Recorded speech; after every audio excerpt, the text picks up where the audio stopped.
Well, I'd just like to say hello to all the listeners and followers. Welcome to another show of Extra Holes with Joe Rocha and Alex Kohler.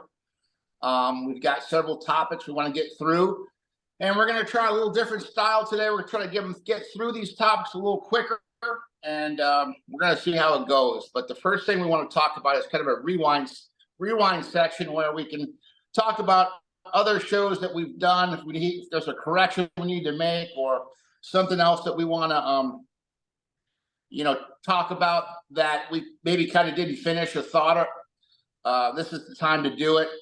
We did have a guest on recently, Tom Kivicki, and I think we fell short at the end. We didn't quite give everybody his contact information and how to track down Tom if they wanted to. And we wanted to do that to start this show. Joe, can you help me out on how to find Tom Kivicki if somebody wanted to take a lesson from one of the absolute best teachers New England has to offer? Yes, of course. You can find Tom at Harmon Golf down in Rockland, Mass. You can go to harmongolf.com, and I'll also give the number. It's 781-871-7775. So Tom, like Alex, you said, one of the premier teachers in New England. It would be a lot of fun for any of our listeners to go down and spend time with Tom. And then if you're looking to just experience a great facility, right? I mean, between they have a short course. What is it? 9 holes. It might be 18, but a short pitching course, like 100 yards and in, with real greens, real holes and everything. They've got practice putting greens, of course, grass tee to hit balls. They even have a 9-hole golf course, a great place to grab a bite to eat and a drink, and even a fitness facility. So just to check out the facility would be really cool too. Down in Rockland. And they have a great price point. It's very affordable to join, to be a member there. And if you're looking to be, improve golf, improve your game, I can't think of a better place. Wedge range, multiple putting greens, bunker area, short game course. I think the longest hole is about 114 yards. And I think the shortest hole is probably like 59 yards. So you don't need your driver. You're going to be working on all short game shots. They have bunkers out there. It's very well maintained. The range is one of the best grass ranges I've ever been to. So if you haven't been to go see the facility, we both highly encourage you to do so. You won't be disappointed, we promise. Yeah, not to mention those teaching that bays. Is how you find. Okay, that's how you find Tom. Yeah, they have covered bays, and then if you're taking a lesson, they have private indoor teaching bays that you go into. Right. So the weather's never a concern. It's a real private, you and your instructor. And again, I think as far as teaching and getting better, it's hard to find a better facility in that area. Let's move on to tour talk, Joey. I'm going to quickly bring up the Canadian Open. I watched that, the whole ending to that, the 4-hole playoff. It was really, I was rooting for both of them. It's like, I know Tommy Fleetwood has never won on the PGA Tour, so it would have been his first win. Correct me if I'm wrong, but I believe that's true.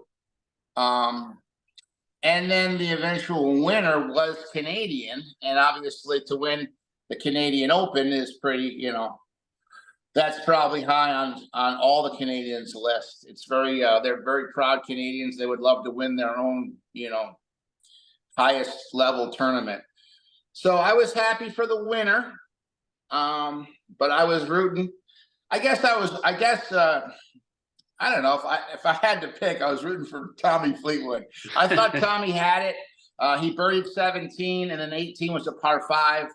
Kind of laid up, could have gone for it, but I guess his lie wasn't what he wanted. Ended up making par, go in the playoff, and they both fought hard. Nobody really gave away the tournament. You know what I'm saying, Joe? I hate when somebody kind of makes a bogey or a double bogey. Somebody else just makes par and it's over. I feel so bad for that one guy who, you know, probably had the worst hole of the whole day. So they didn't. There were no bogeys.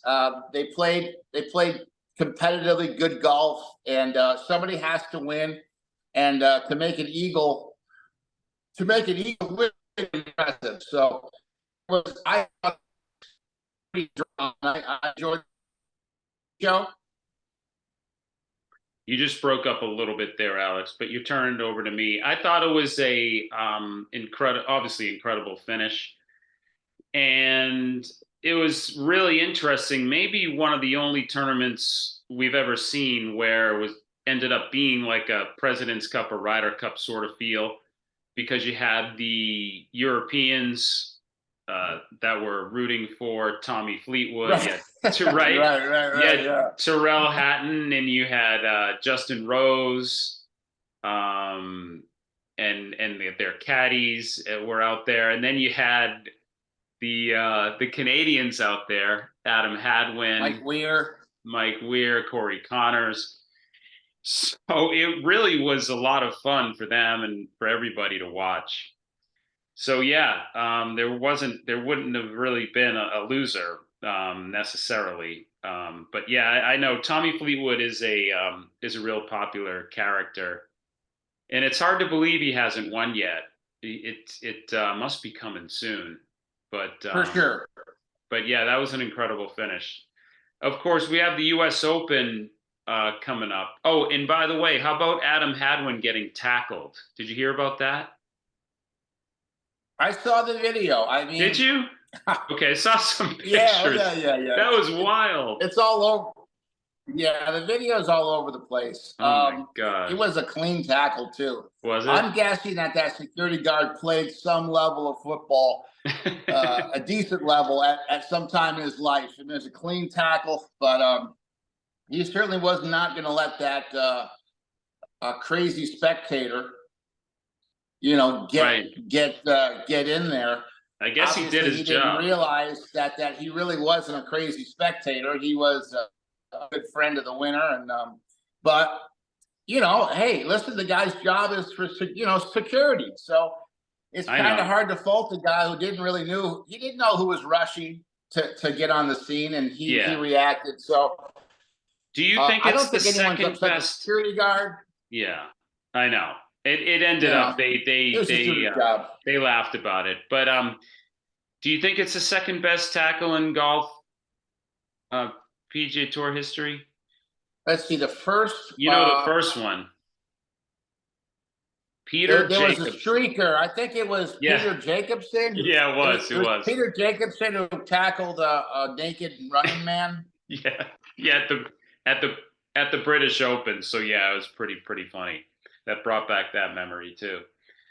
What do you think about the U.S. Open? We're at Los Angeles Country Club this week. It's never hosted a venue, right? It's never been on the.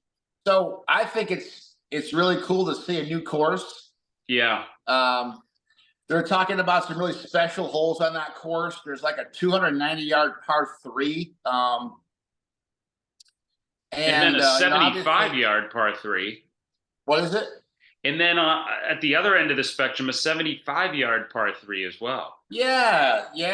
So I think it's going to be fun to watch. The rough, from what they're showing, the rough is very high and penal if you hit it in the rough, as a U.S. Open typically is.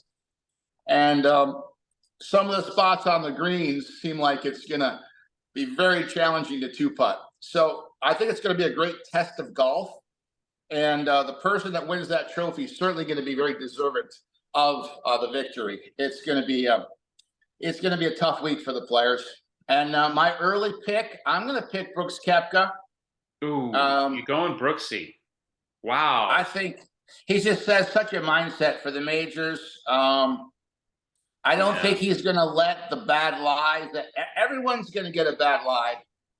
You know, some people internalize them. Why? Heck, how come I get a bad break? Why me? I think he's going to roll with the punches better than most, and that's what you have to do. Everyone's going to make bogeys, right?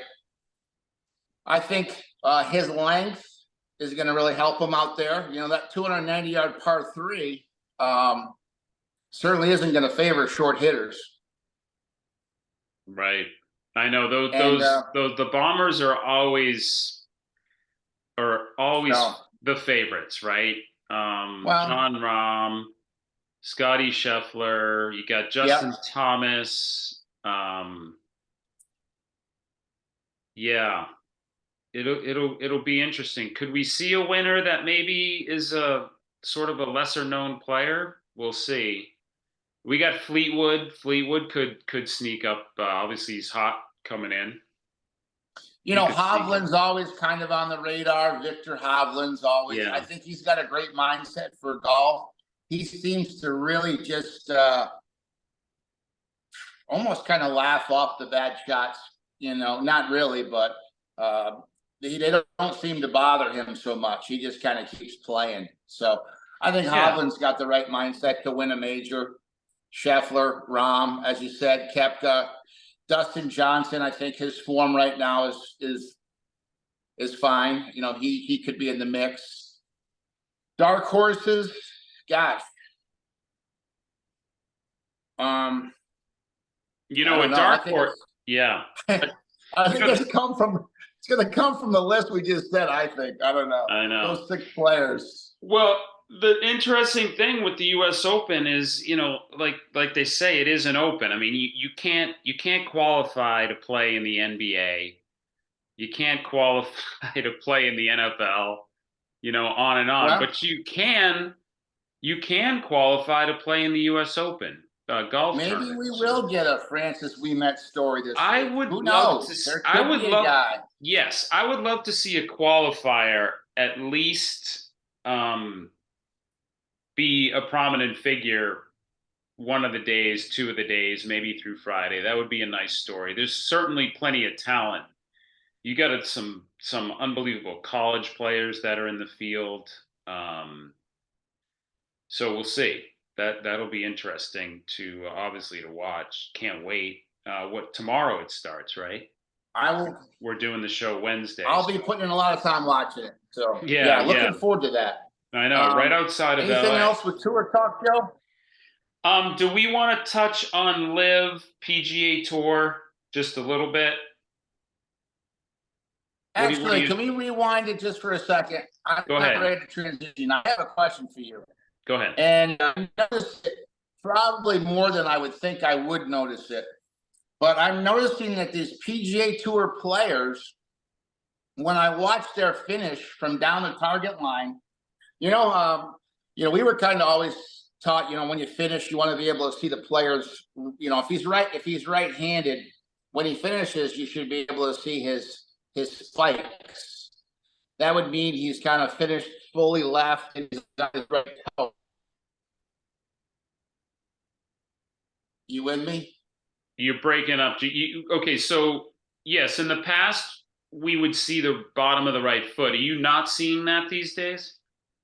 No, I am, but I'm not seeing the spikes anymore. I'm seeing more and more players like they're wearing sneakers. Like they're just putting on their sneakers and they're teeing it up in a tour event. That's interesting. You do Tony Finau is wearing Jordan 1s on the golf course, and I love Jordan 1s. Yeah. But I'm just like, wow, no spikes whatsoever, just throwing on Jordan 1s and teeing it up. And I'm seeing more guys with no spikes at all. What's your thoughts on that, Joe? We don't need spikes? Apparently we don't. Well, a couple thoughts. Like on the flip side, you do hear those spikes still on tour, which is a cool sound, right? When they're walking across a cart path or... You're talking about metal spikes? Yeah. I don't hear that. Yeah. They still have metal spikes out there. They're not as long as we grew up with, but Yeah.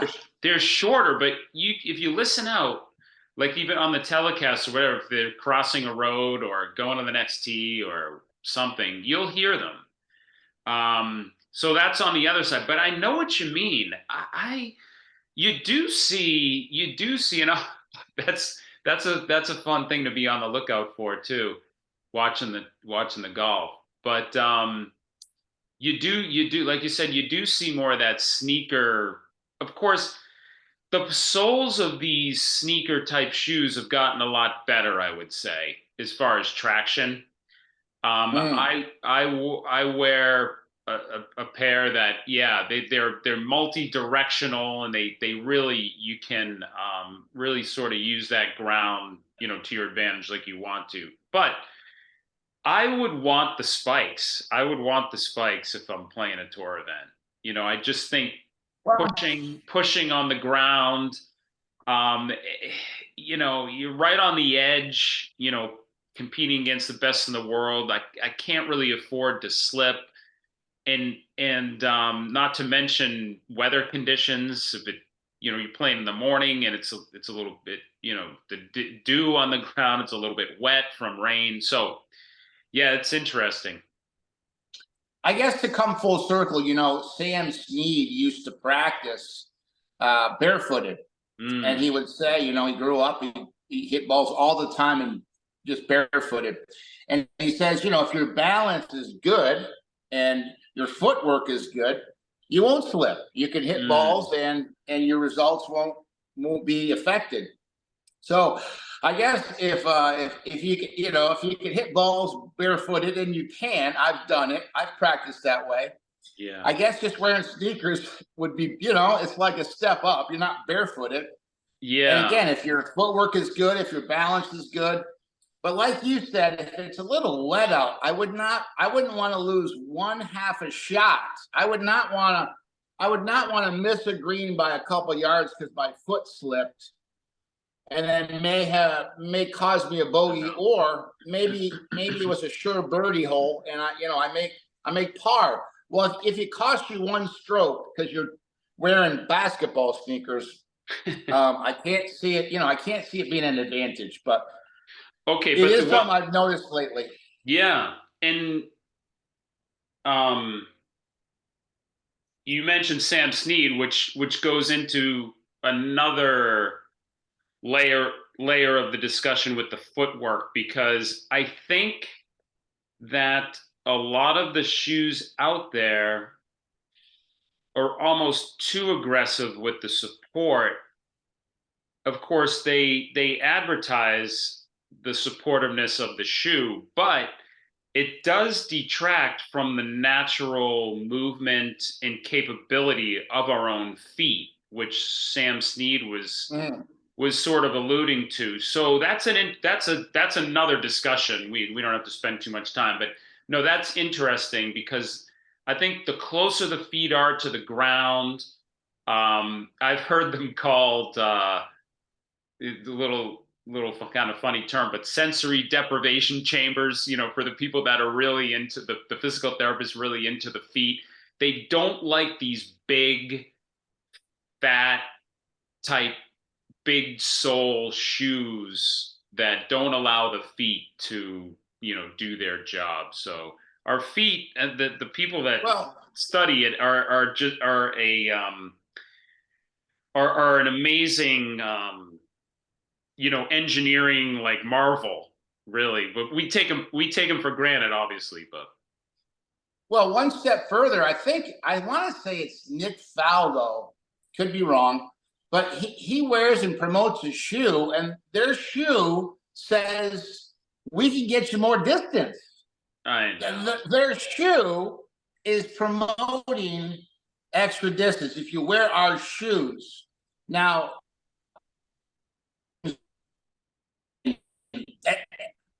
a stretch maybe like our,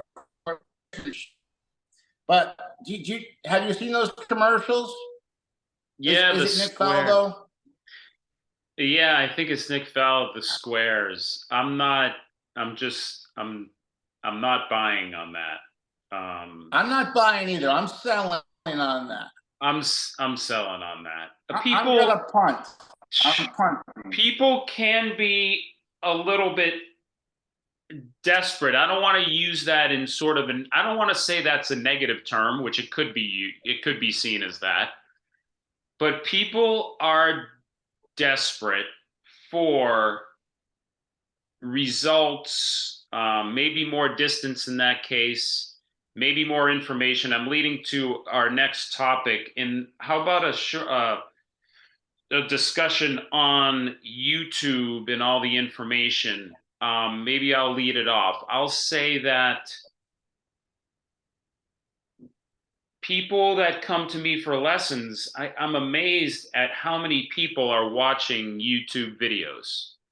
And and I'm amazed in two ways. One, I would say in a really good way, that people are so interested in golf that they're taking time, their own free time, and searching out um, golf videos, instructional videos, which is super cool. So that the interest level is super high. On the flip side, I'm also amazed at how readily people are sort of accepting of what I'll say random people say on the internet. Like the conversation just it's happening so often that it's a little mind blowing. So how are you doing? Well, I've been looking up some videos on YouTube, and hey, have you heard of so and so? They ask me, and I'm like, no, I I haven't. No, I haven't. I mean, I've been in golf like you have. We've been in golf now for decades, right? And we know what's going on. I don't know these people that they're listening to. Now, lastly, I'll say, and then I want to hear what you have to say. Lastly, I would say, I tell people, this is what I've arrived at. Look, I'll tell people there's an element of truth in everything you hear. That's what I've said. We'll call the people on YouTube very well meaning, and their information they've arrived at in a certain way. Some are excellent players that have arrived at information through playing the game. Some have worked for top instructors that now they're promoting maybe their ideas. Some kind of spin-offs and have their own ideas about things. But where was I going with that? I think, I was just saying there's an element of, I tell people there's an element of truth in everything. It's just how we apply the information. And lastly, is it specific to the person? Of course, that's why they arrive eventually on the lesson tee and we even have this discussion. But what do you say about the whole internet information So overload? there's a movie that I saw. I've seen it a couple times. The name escapes me and the actor escapes me. I'm going to see if you can come up with the movie because you're good at I'm not a movie buff. That's for next rewind. It's a movie that takes place. It's a movie that takes place during the wartime, and this guy ends up creating this machine to crack the Nazi. The Germans would send out these encrypted codes, and you can't read them. They're all. It looks like a mess. But the machine figured out how to break it. And you don't know the movie. You should see the movie. I'll come up with the movie on Rewind next episode. Okay. But I think with some of these videos, you need this machine to figure out what the heck they're saying. Like you need this high-tech machine to decipher. Like I know golf, and even I scratch my head. I'm like, what are they really talking about? I don't want to name names really. No. There are some real head scratchers.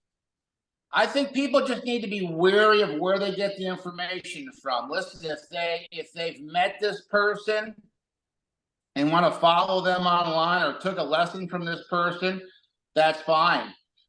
But going from video to video with all these different people, I think can be very dangerous. I think your brain can get scrambled a bit and, confused for sure. So there's a lot of information. I would just, you have to be wary of where you get it.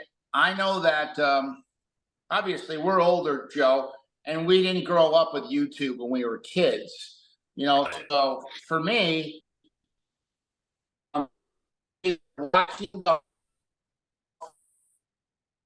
your observation, I'm just watching how Sebi Ballesteros hits a bunker shot. I'm just trying to copy what he's doing. Okay, looks like he has his weight forward. Looks like he has his hands low. Things like that. And then eventually, guys like Seve would do an instructional video, or Davis Love III on, driving. Freddie Couples, timing and tempo. Greg Norman's done a couple instructional videos. So I would take it a step further. I'd always buy the VHS tape, and I would really, I'd watch it a few times. I really want to know what the best players are doing, thinking, and they're talking about their coaches. My coach tells me this, or this is what we work on. So I was always really listening more, because back then, coaches really were not coming out with DVDs or VHS tapes. That wasn't happening yet. It was just, okay, this is a.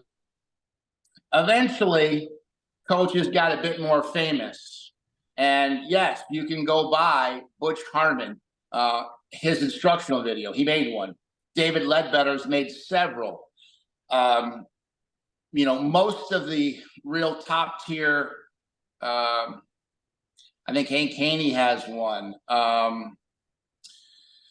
So you can buy videos now and just listen to the top teachers and how they go about teaching, and I think that they do it.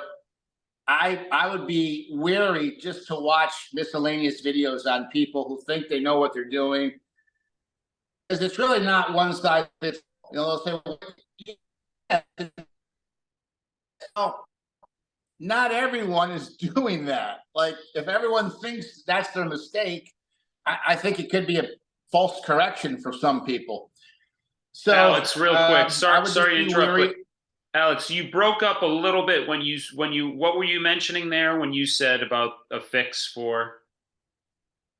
Was there something that you mentioned? Some of these guys are telling you on video, "Hey, you're doing this. You need to do this."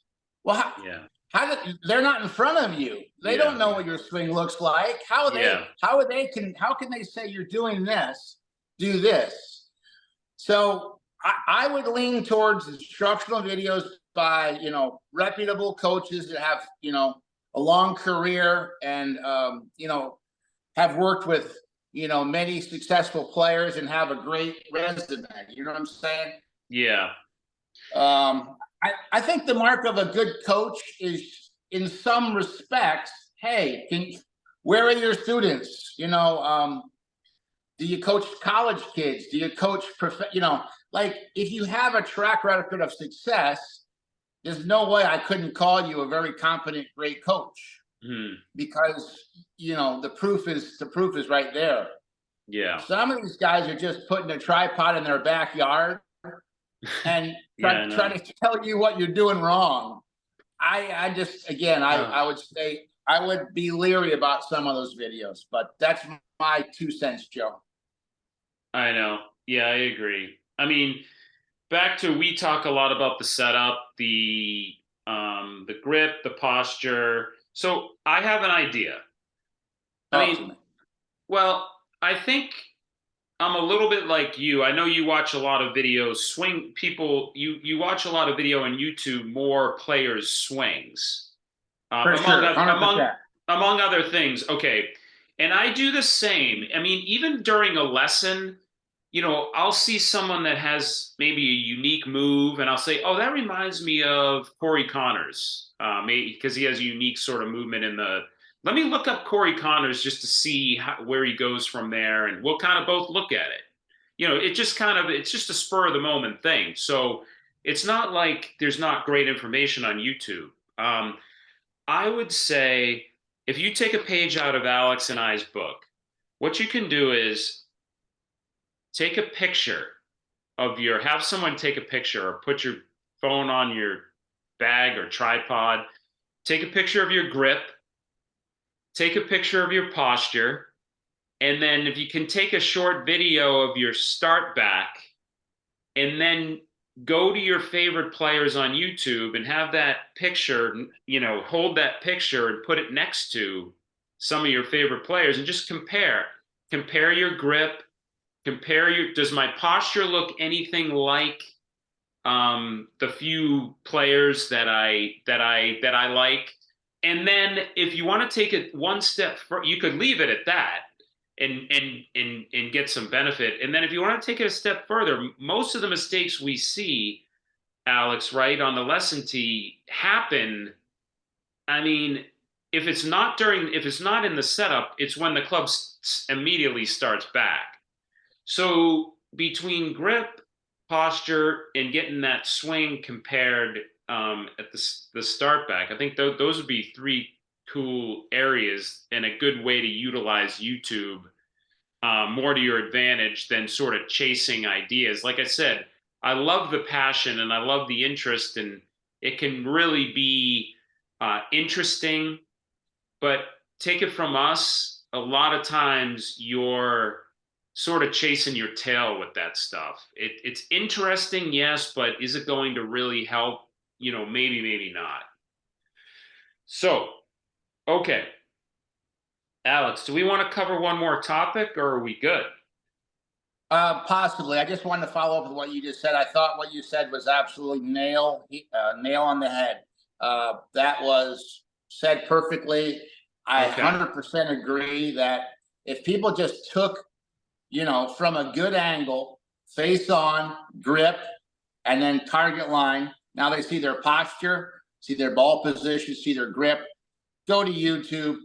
You're going to be able to Matt, you're going to see I think quite easily some things that where you're just way off, and you could.